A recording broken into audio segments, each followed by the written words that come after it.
Oke, saya akan share screen. Udah kelihatan? Udah, Bu.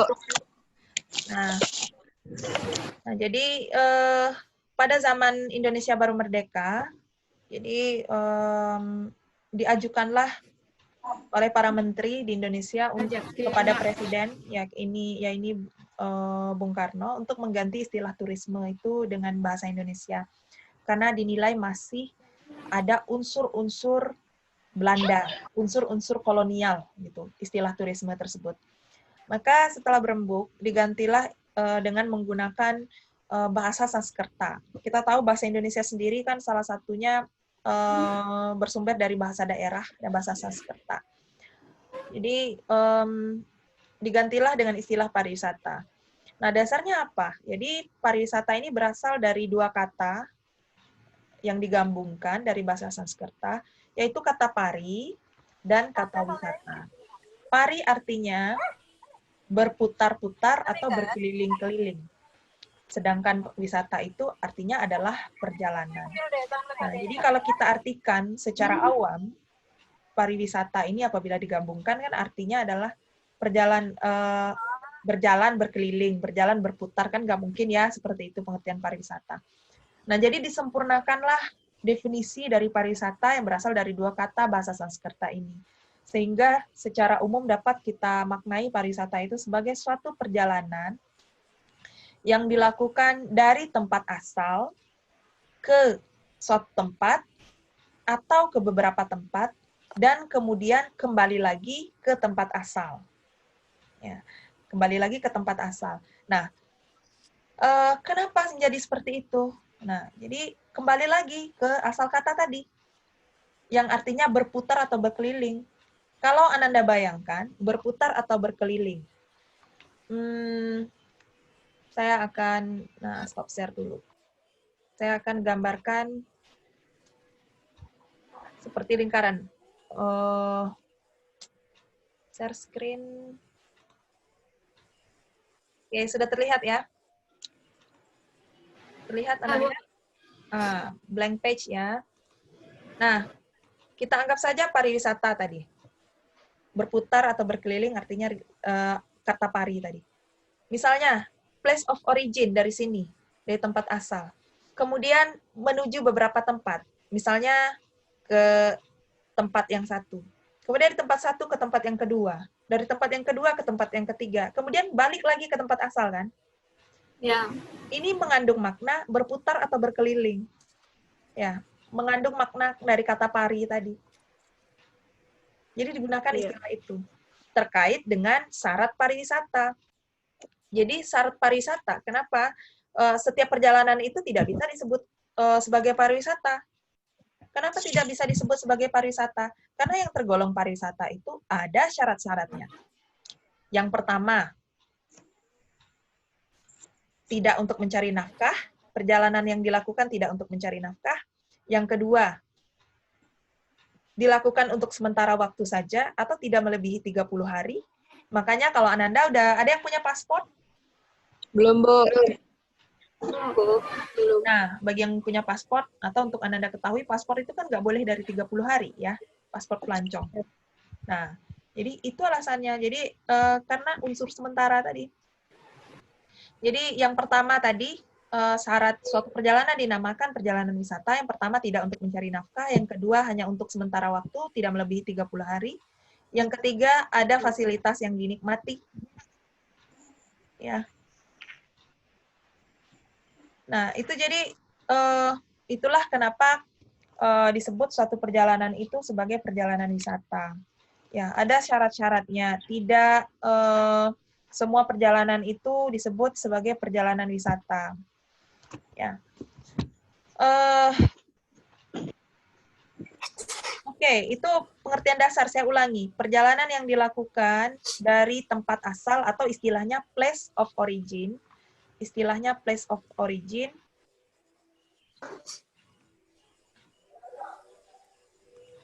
Jadi istilahnya adalah place of origin.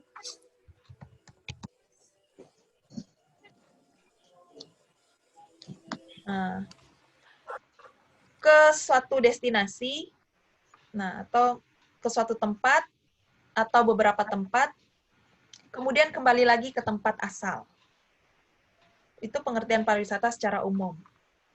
Nah, saya contohkan, misalnya, ini adalah daerah asal. Nah, place of origin. Place of origin.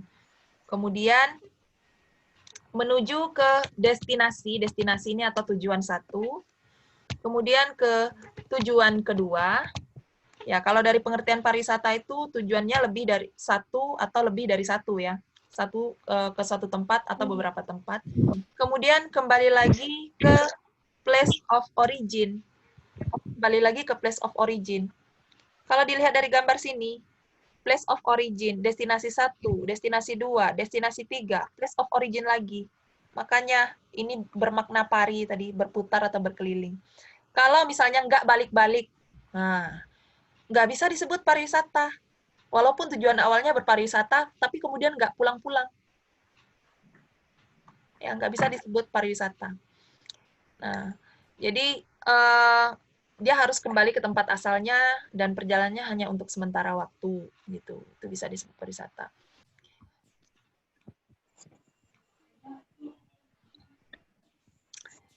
Oke, itu pengertian pariwisata secara etimologi. Paham kira-kira Ananda? Paham. Oke, karena nanti tugasnya terkait dengan ini, ya. Pahami dulu pengertian pariwisata itu apa. Ya, sudah bisa membedakan antara perjalanan wisata dan yang bukan? Oke, kalau ada yang masih belum mengerti, raise hand boleh ya.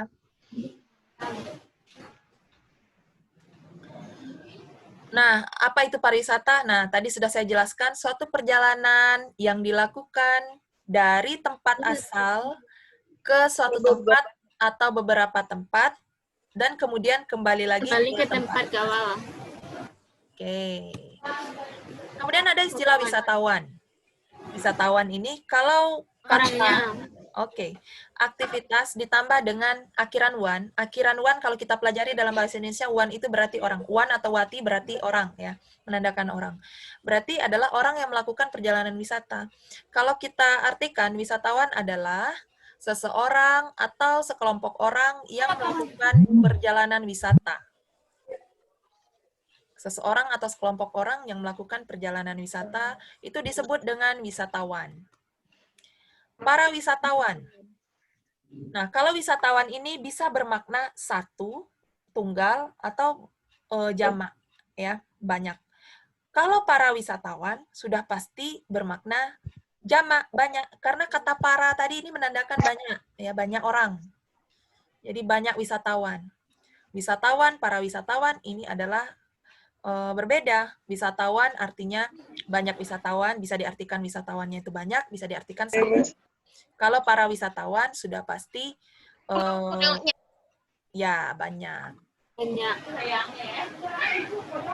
Kepariwisataan. Kepariwisataan adalah segala sesuatu yang berkaitan dengan pariwisata. Itu disebut dengan kepariwisataan. Segala sesuatu yang berkaitan dengan pariwisata disebut dengan istilah kepariwisataan. Baik itu lembaga pemerintah yang mengurus tentang pariwisata, objek wisatanya, kemudian wisatawannya, kemudian yang memberikan pelayanan, industri pariwisatanya, itu tergabung dalam suatu istilah yang dinamakan kepariwisataan. Saya balik lagi ke contoh pengertian pariwisata tadi. Blank page, saya share screen lagi. Perhatikan lagi lingkarannya. Contoh perjalanan wisata tadi. Ini place of origin. Katakanlah Yola. Yolanda. Kampungnya di mana Yola? Di Bengkulu, Bu. Oke, misalnya Yola. Yola melakukan perjalanan misalnya dari anggap saja ya, jalan-jalan ke Bukit Tinggi. Kampungnya Bengkulu, jalan-jalan ke Bukit Tinggi. Ini place of origin. Kemudian sampai di Bukit Tinggi dia ke Jam Gadang. Dari Jam Gadang, Yola ke kebun binatang. Dari kebun binatang, Yola ke Ngaresiano. Habis dari Ngaresiano, balik lagi ke Bengkulu. Nah, itu kan suatu bentuk pariwisata. Dia kan sementara. Itu contohnya ya. Tadi lupa Ibu sampaikan. Lanjut.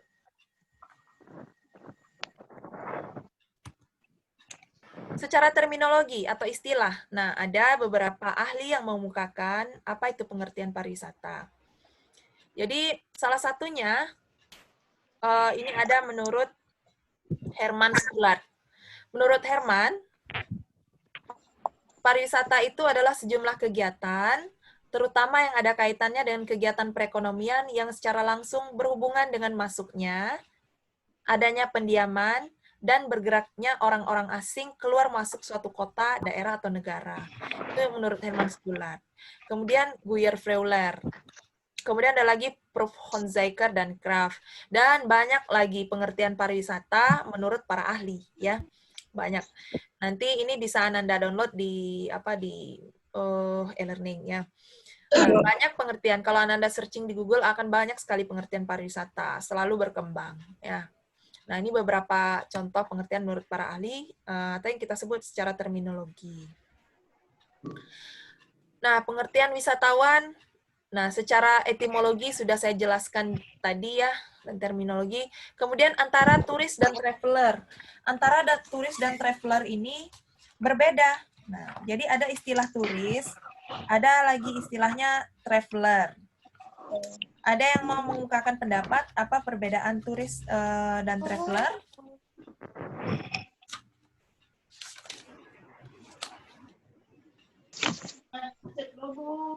Ada?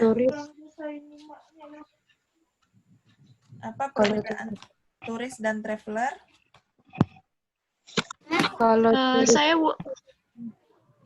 Siapa? Saya, Bu. Siapa? Silakan ngomong. Siapa?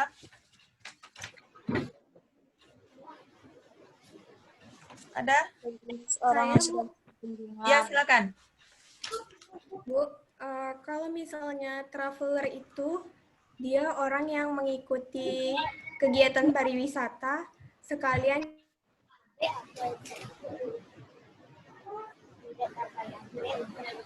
Siapa yang bicara? Lanjut. Ridawati ya? Maaf, Bu, terputus jaringannya tadi, Bu. Ya, silakan. Lanjut lagi, ulang lagi. Jadi, traveler itu dia orang yang mengikuti kegiatan wisata sekalian dia mengeksplor tempat-tempat wisata yang dia kunjungi, Bu.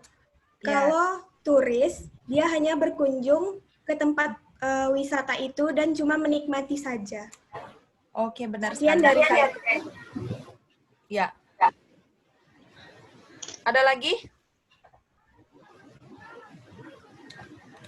Sudah benar. Nah, jadi kalau turis itu dia sifatnya lebih ke ingin berekreasi, ingin bersenang-senang. Tapi kalau traveler itu selain bersenang-senang, dia kan memecahkan rasa ingin tahunya gitu. Ada misi lain gitu. Ya, itu untuk traveler ya.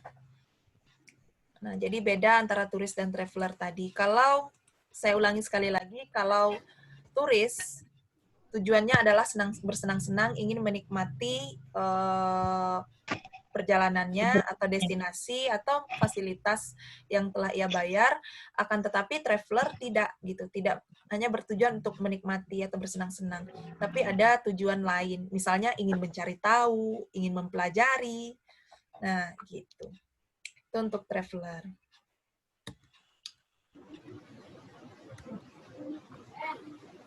Bisa next ya.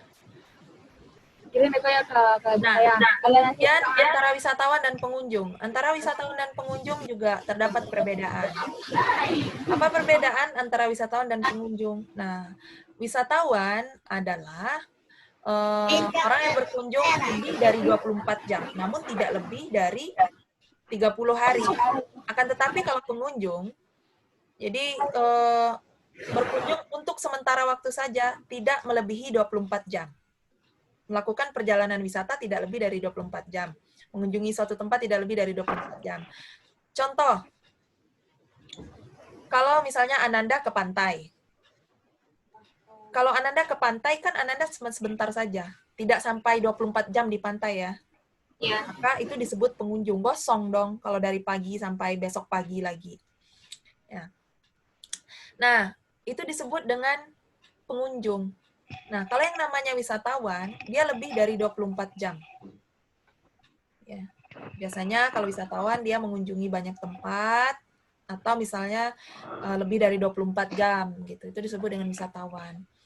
Misalnya pergi ke kebun binatang, contoh lain. Kan nggak mungkin sampai 24 jam stay di kebun binatang aja sampai besok pagi kan. Dari pagi sampai ketemu pagi di kebun binatang aja. Nah, makanya yang ke kebun binatang itu disebut sebagai pengunjung. Ya.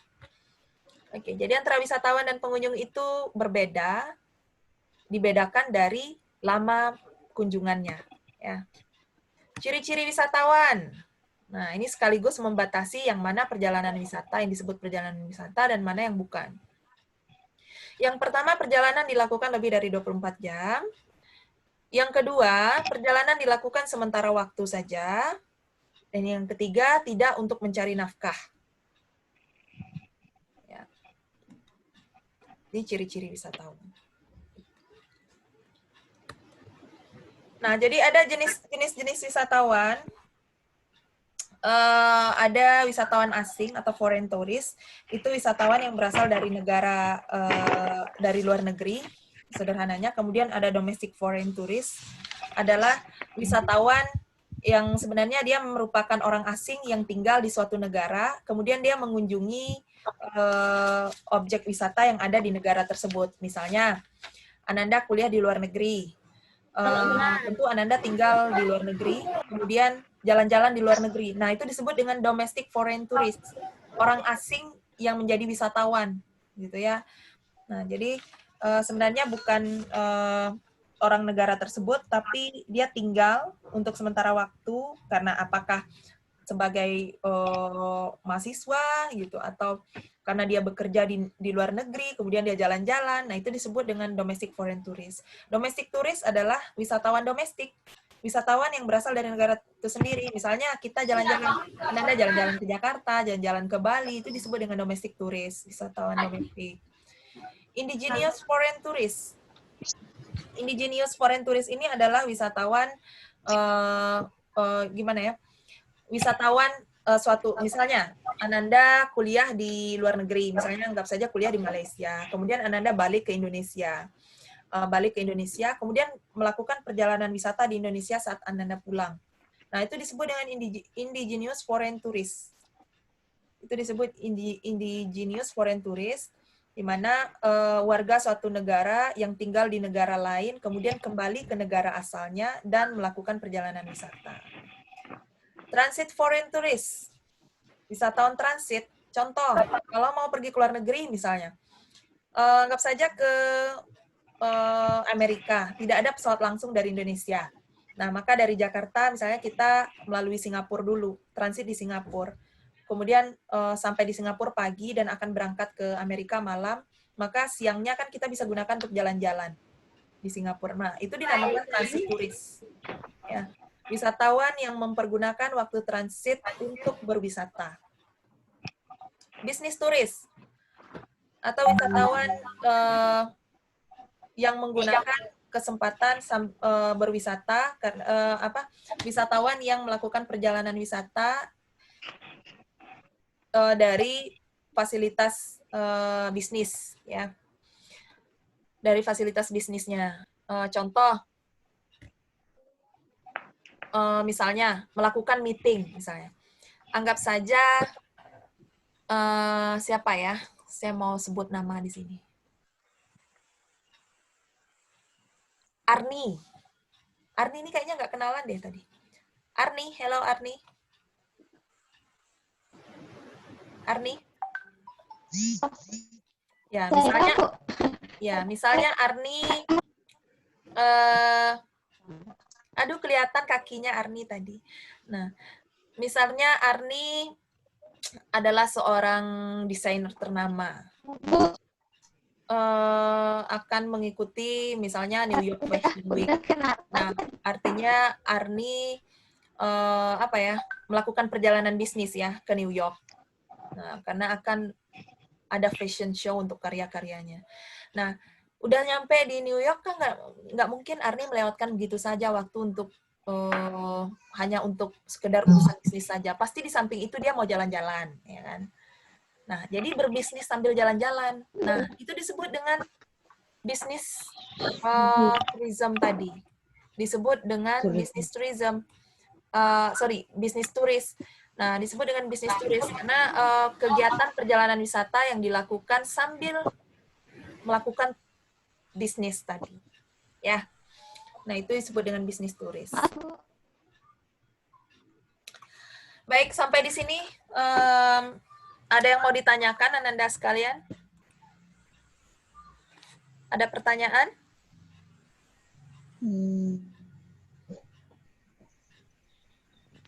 Saya, Bu, itu nama orang tua saya tadi saya lupa sendiri karena badannya habis. Jadi, Oh, oke. Tidak apa-apa. Tidak apa-apa. Tidak apa-apa, Ani. Oke. Ada pertanyaan yang lain, Ananda? Bu, Tidak ada? Mengerti? Ibu. Saya khawatir kalau dia diam aja. Nah, mengerti? Oke. Kalau tidak mengerti, silakan tanyakan di mananya tidak mengerti. Kalau Ananda sudah mengerti, baiklah. Untuk malam ini, terima kasih sudah bersedia bergabung untuk perkuliahan kita.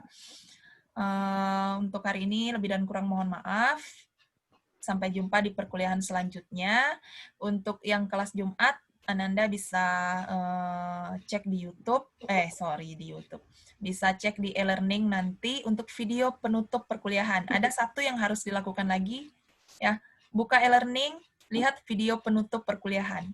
Untuk yang kelas Sabtu, besok Ananda akses lagi ya. Saya akan WA langkah-langkah untuk e-learning.